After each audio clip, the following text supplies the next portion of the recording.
오늘은 갭 투자에 대해서 이야기를 해보겠습니다. 갭 투자는 무엇인가? 갭 투자의 진실을 파헤쳐 보겠습니다.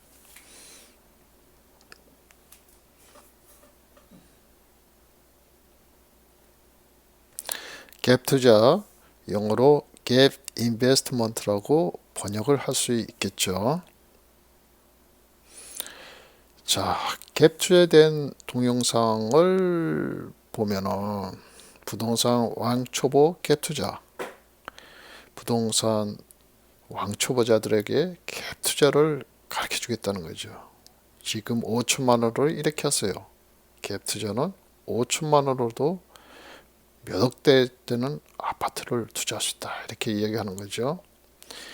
인수위 소형주택 주택수 재검토 갭 투자 기회. 이게 무슨 말이냐? 인수위가 소형주택은 주택수 계산할 때 집어넣지 않겠다니까 갭 투자를 해보자 이런 거고, 아파트 매매 소액 갭 투자 방법. 자, 갭 투자 방법을 가르쳐 주겠다. 아이고, 아파트 갭 투자 후 자사. 이런 일이 이따금 벌어집니다. 무자본 갭 투자 비결. 자본 없이도 갭 투자가 가능하다고 합니다. 과연 가능할까요?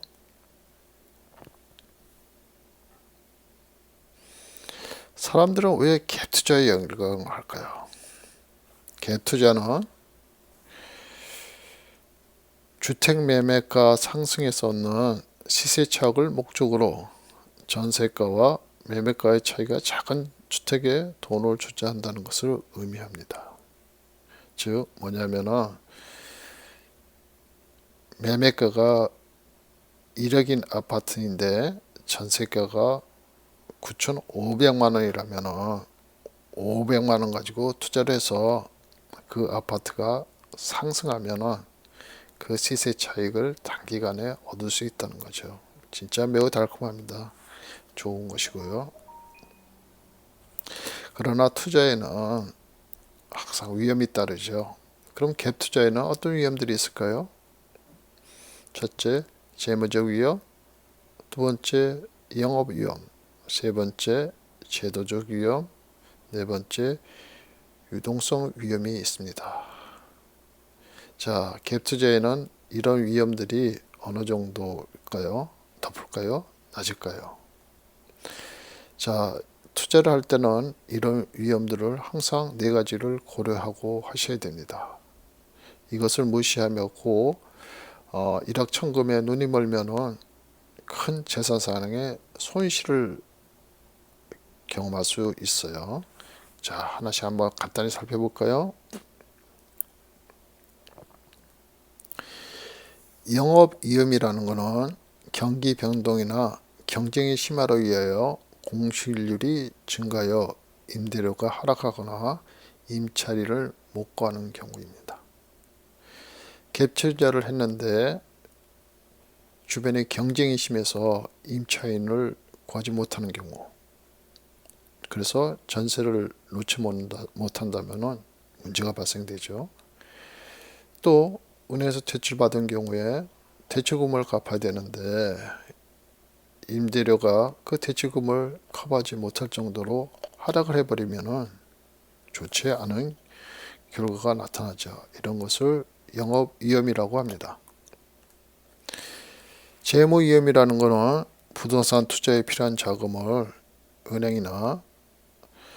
은행에서 대출하거나 또는 기존의 전세를 승계해서 조달하는 것을 말하는데, 거기서 발생되는 위험을 뜻합니다.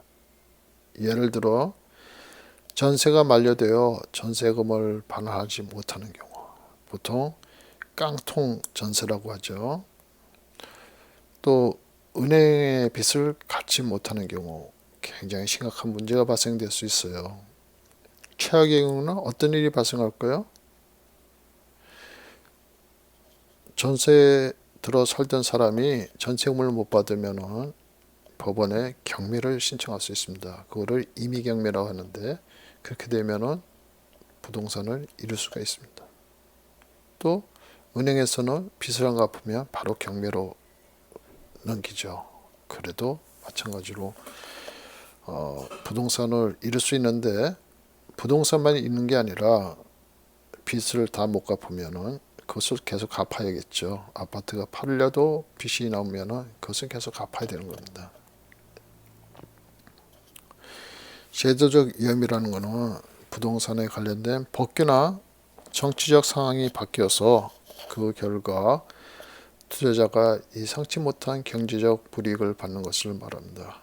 우리는 이번 정권에서 이것을 많이 경험을 했죠. 정치인들이 자기 입맛에 따라서 법을 수시로 바뀝니다. 세상에 무슨 법이 1년, 2년 안에 두세 번 바뀌는 것이 어떻게 되겠습니까? 한국에는 제도적 위험이 굉장히 큽니다. 유동성 위험이라는 것은 짧은 기간 동안에 부동산을 현금화하기가 매우 어렵다는 것을 의미합니다. 예를 들어 부동산을 금매하는 경우 이를 쉽게 처분하기 어려우며 매입자가 있더라도 가격을 큰 폭으로 할인해 줘야지만이 부동산을 처분할 수 있다는 거죠. 그래서 부동산은 주식처럼 금방 팔고 이렇게 할 수가 없다는 위험이 있습니다. 이것을 유동성 위험이라고 하죠. 갭 투자 위험 분석. 갭 투자에는 재무적 위험, 영업 위험, 제도적 위험, 유동성 위험이 있다고 했는데 그것이 어느 정도 수준인지 보겠습니다. 재무적 위험 매우 높은 편입니다. 4억짜리 아파트를 3천만 원에 살 수 있다니 3억 7천만 원을 외부에서 주더란 건데 잘못되면 큰일이 벌어지죠. 영업 위험, 갭 투자는 보통 침체된 지역에 투자하는 경우가 많이 있죠. 대부분 침체된 지역에는 전세대금과 매매가가 큰 차이가 없습니다. 그런 지역이 투기에서 일시적으로 흥행을 했다가 사라지기 때문에 새로운 임차인을 구하기가 굉장히 어려운 경우가 많습니다. 제도적 위험, 갭 투자가 투기라고 생각을 하고 여러 가지 법을 많이 만들죠. 그래서 제도적 위험이 매우 높습니다. 그 다음 유동성 위험, 물론 침체된 지역이기 때문에 부동산을 매각하기가 쉽지 않죠. 매수자가 별로 없을 것입니다. 자, 이런 위험한 갭 투자보다는 다른 방식으로 투자하시는 것이 더욱 바람직합니다. 그것은 여윳돈으로 전세 투자를 하는 것입니다. 여윳돈 전세 투자라는 건 무엇인가? 보통 부동산을 투자할 때는 60% 정도는 자기 자본이 있어야 됩니다. 그래야지 뭔가 제대로 된 투자를 할 수가 있어요. 이렇게 여윳돈으로 전세 투자를 하면 재무적 위험이 낮습니다. 왜냐하면 타인의 자본이 그렇게 많지 않기 때문에 언제든지 여유있게 타인의 자본을 상환할 수가 있죠. 그 다음에 영업위험, 이것도 물론 낮습니다.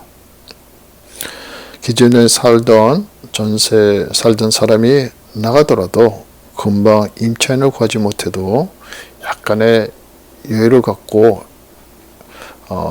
기다리면은 보통 임차인이 나타나게 됩니다.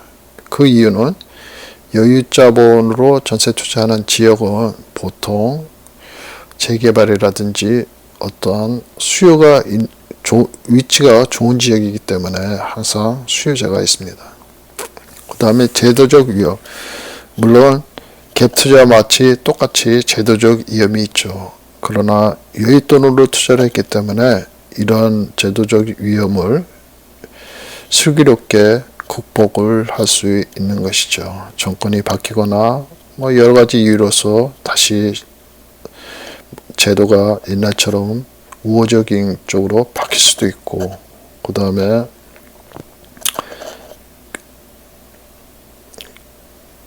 비록 좋지 않은 상황이 있더라도 잘 견뎌서 넘어갈 수가 있는 거죠. 유동성 위험도 마찬가지입니다. 보통 이런 지역에 투자하는 지역은 우량한 지역이기 때문에 팔고자 할 경우에는 어느 정도 쉽게 매수자를 구할 수 있는 것이죠. 결론적으로 갭 투자보다는 여윳돈으로 전세 투자를 하시는 것이 좋습니다. 감사합니다. 오늘 강의는 여기서 마치겠습니다.